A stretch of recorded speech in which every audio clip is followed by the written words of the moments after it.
World focus Hindi में आप सबका स्वागत है। तो भारत ने बांग्लादेश पर आर्थिक सर्जिकल स्ट्राइक किया है। अब जंग सिर्फ हथियारों से नहीं, आर्थिक नीतियों से भी लड़ी जाती है। तो भारत ने जो चाल चली है उससे बांग्लादेश की अर्थव्यवस्था में हलचल मच गई।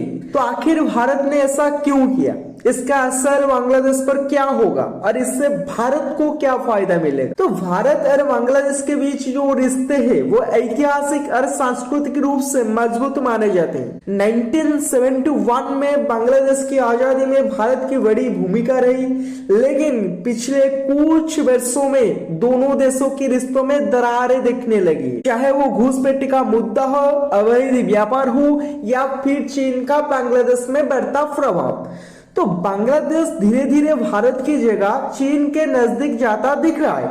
चीन ने बांग्लादेश में कई इंफ्रास्ट्रक्चर प्रोजेक्ट शुरू किए, जैसे कि चट्टग्राम बंदरगाह और रेल नेटवर्क, जो भारत के स्ट्रैटेजिक इंटरेस्ट को चुनौती देते। तो भारत के आर्थिक सर्जिकल स्ट्राइक क्या किया भारत ने, इसके ऊपर हम विचार करेंगे। तो भारत ने कुछ ऐसे महत्वपूर्ण कदम उठाए जो सीधे बांग्लादेश की अर्थव्यवस्था पर प्रहार करते हैं। तो इंपोर्ट ड्यूटी में बढ़ोतरी, भारत ने कुछ बांग्लादेशी उत्पादों, खासकर गारमेंट्स, चमड़ा और कृषि उत्पाद पर इंपोर्ट ड्यूटी बढ़ा दी। इससे बांग्लादेश का सबसे बड़ा एक्सपोर्ट सेक्टर बुरी तरह प्रभावित हुआ है। लैंड पोर्ट लॉजिस्टिक्स पर सख्ती, भारत बांग्लादेश सीमा पर जो लैंड पोर्ट्स है जैसे पेट्रापोल और चंगरबंधा, वहां भारतीय कस्टम्स ने जांच और लेन देन की प्रक्रिया सख्त कर दी। इससे ट्रकों की जो मूवमेंट है वो धीमी हुई और व्यापारिक लॉजिस्टिक महंगी हो गई। तो सब्सिडी रोकना,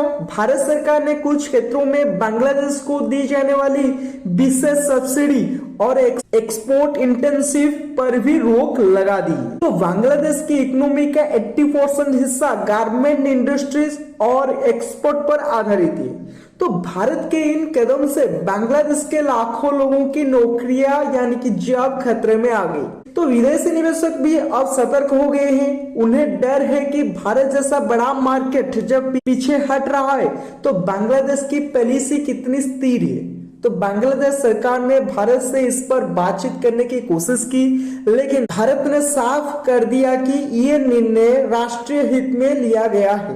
तो भारत को क्या फायदा मिलेगा? भारत का असली मकसद सिर्फ बांग्लादेश पर दबाव बनाना नहीं है, बल्कि अपने घरेलू उद्योगों को बढ़ावा देना भी है।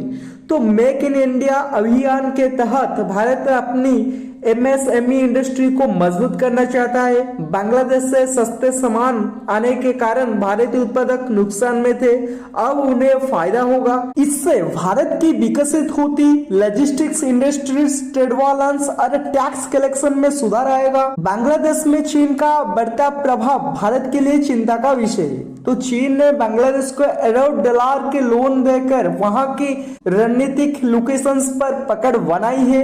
तो भारत की ये आर्थिक सर्जिकल स्ट्राइक एक संदेश भी है कि अगर कोई पड़ोसी देश भारत के खिलाफ विदेशी शक्तियों से नजदीक बढ़ाएगा तो उससे कीमत चुकानी पड़ेगी। तो क्या बांग्लादेश दोबारा भारत की ओर झुकेगा? तो भविष्य इस पर निर्भर करता है कि भारत कितनी दूर तक आर्थिक दबाव को बनाकर रखता है और बांग्लादेश किस तरह प्रतिक्रिया देता है। ये कोई आम व्यापार नीति नहीं है, ये एक रणनीतिक कदम है, एक आर्थिक युद्ध जिसमें गोलियां नहीं चलती लेकिन फैसले की चोट गहरी होती है। क्या ये आर्थिक सर्जिकल स्ट्राइक सफल होगी? अपनी राय कमेंट में जरूर बताइए।